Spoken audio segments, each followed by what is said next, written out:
about in the flood like thorns and leaves. But if the rain falls on the great sea, its waters neither increase nor decrease. If people of the great vehicle, the most superior vehicle, hear the Diamond Sutra, their minds open up, awaken, and understand.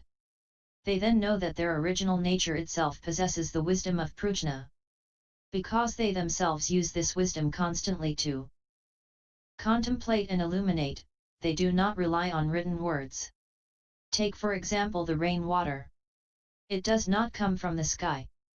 The truth is that the dragons cause it to fall in order that all living beings, all plants and trees, all those with feeling and those without feeling may receive its moisture. In 100 streams it flows into the great sea and there unites in one substance. The wisdom of the Prajna of the original nature of living beings acts the same way. Commentary. People without good roots say, the Diamond Sutra is meaningless. What good points does reciting it have? If you recite it every day, can you go without eating and still live? Keep reciting and we will see if you can go without eating. People of shallow roots and wisdom do not believe in this sutra. The great sea represents people of great roots and energy. As soon as they hear this Dharma, they realize that Prajna is originally complete within the self-nature, and so they believe it. People of small roots and wisdom, however, are like grass and leaves which float on the surface of the water and sink as soon as it rains. They doubt the great vehicle Dharma. Reflecting within, it is not necessary for those of great wisdom to be highly literate in order to understand Prajna wisdom. The Prajna wisdom of the self-nature of living beings is just like the rain from the heavens which flows into the great sea. The sea represents our inherent wisdom. No matter how much rain falls, the sea neither increases nor decreases. The Buddha Dharma is like a great sea, only those with faith can enter. It may also be said, only those with wisdom can enter, because without wisdom it is difficult to enter this sea. Sutra. Good knowing advisors, when people of limited faculties hear this sudden teaching, they are like the plants and trees with shallow roots which, washed away by the great rain, are unable to grow. But at the same time, the Prajna wisdom which people of limited faculties possess is fundamentally no different from the Prajna that men of great wisdom possess. Hearing this Dharma, why do they not become enlightened? It is because the obstacle of their deviant views is a formidable one and the root of their afflictions is deep. It is like when thick clouds cover the sun, if the wind does not blow, the sunlight will not be visible. Prajna wisdom is itself neither great nor small. Living beings differ because their own minds are either confused or enlightened. Those of confused mind look outwardly to cultivate in search of the Buddha. Not having awakened to their self-nature yet, they have small roots. When you become enlightened to the sudden teaching, you do not grasp onto the cultivation of external things. When your own mind constantly gives rise to right views, afflictions and defilement can never stain you. That is what is meant by seeing your own nature. Commentary. Deluded people do not become enlightened because their deviant views are too strong and too formidable an obstruction, and cause them to disbelieve. Their ignorance is great and they give rise to much affliction, which is like thick clouds covering the sun. The sunlight is simply the Prajna of your self-nature and the clouds are your deviant views and afflictions. If no wind blows the clouds away, the sunlight will not shine through. Some living beings are heavily afflicted by bad habits. Having created a great deal of bad karma, they are confused. Those with fewer bad habits and lighter karma can become enlightened. The confused person seeks the Dharma outside his own mind. Seeking outwardly, he does not recognize the originally complete Buddha of his own self-nature. The more he seeks the Buddha outside, the farther away he goes. You should enlighten yourself and not seek outside. If you hear the sudden teaching, you may become enlightened right away. Understand the Prajna of your own nature and always hold to right knowledge and vision. You will then be without affliction or defilement. Sutra. Good knowing advisors, the ability to cultivate the conduct of not dwelling inwardly or outwardly, of coming and going freely, of casting away the grasping mind, and of unobstructed penetration, is basically no different from the Prajna Sutra. Commentary. Inside there is no body and mind, outside there is no world. But this is not dull emptiness. It is not to say, my body and mind do not exist, the world does not exist, and then to fall into vacuity. What is spoken of here is non-attachment to the body, to the mind, and to the world. Then you may come and go freely. Coming here, going there, coming back to the body and mind, going out into the Dharma realm, you are free if you are unattached to the coming and the going. If you are attached, you are in bondage. Unattached, you are free with respect to life and death. If I want to live, I live. If I want to die, I die. You asked, is this suicide? No. You need simply sit down, enter dhyana samadhi, and go. You need not take poison to make sure then you will die. Isn't this freedom? If it were not freedom, you would not be able to go. How was the third patriarch, Sangtizan, able to reach up and grasp the limb of a tree and, while hanging there, die? How could he enter nirvana in this way? He could do this because he was free to live or die, free to come or go. If I wish to live, then I may never die. If I wish to die, I die right now. This is what is meant by coming and going freely. If you are free to come and go, you can end your life even while in the midst of talking, just like the great master Tao Sheng. He was really a good sport. The first part of the Mahaparinirvana Sutra said that the Ekantakas, those of little faith, do not possess the Buddha nature, but Tao Sheng disagreed. I say that Ekantakas do have the Buddha nature. Everyone said, he's crazy. He's mentally ill. He knows what the sutra says, yet he deliberately contradicts it. They scolded him, they shunned him. Get out of here, they said. Master Tao Sheng then made a vow. He said, if my explanation of Dharma is in agreement with the Buddha's sutras and the Buddha's mind, then in the future I shall end my life while lecturing from the Dharma seat. But if I have spoken contrary to the Buddha's mind, this vow will not be fulfilled. He then went into the mountains and lectured on sutras to the rocks and ragged boulders. When the rocks heard him, they nodded their heads in acceptance of his principles.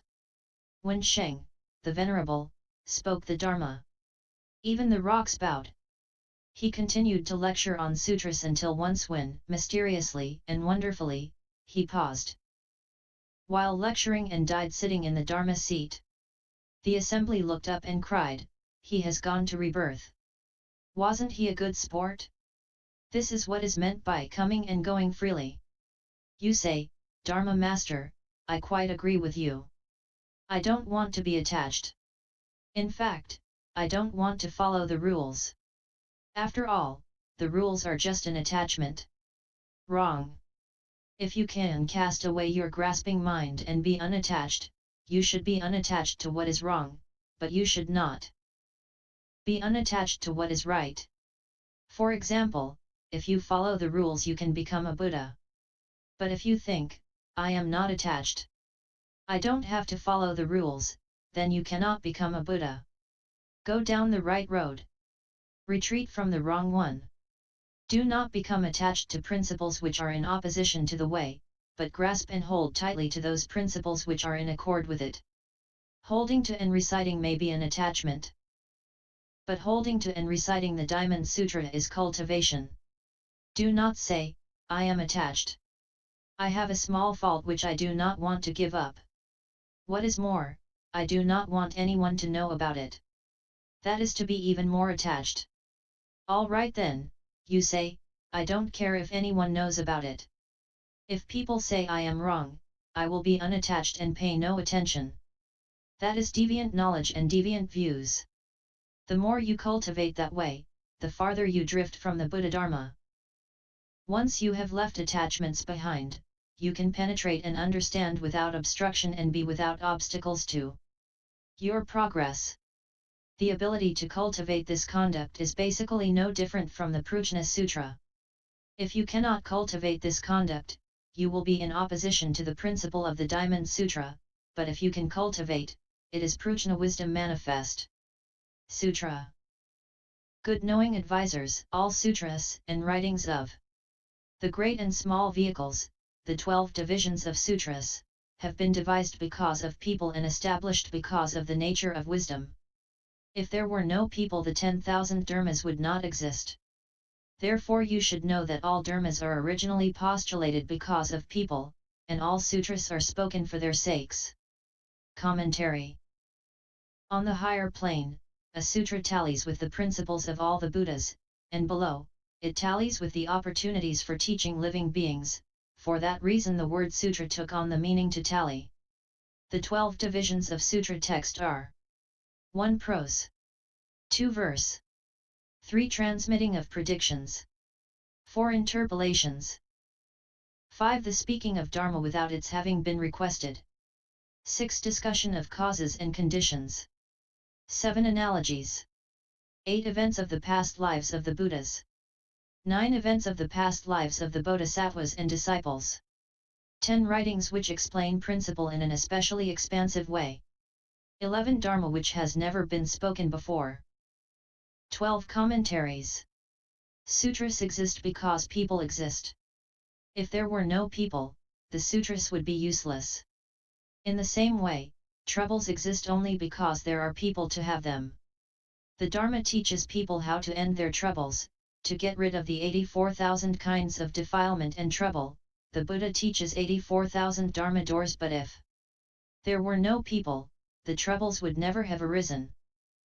The Buddha spoke all dharmas for the minds of human beings. If there were no minds, of what use would dharmas be? Sutra. Some people are deluded and some are wise. The deluded are small people and the wise are great people. The deluded question the wise and the wise teach Dharma to the deluded.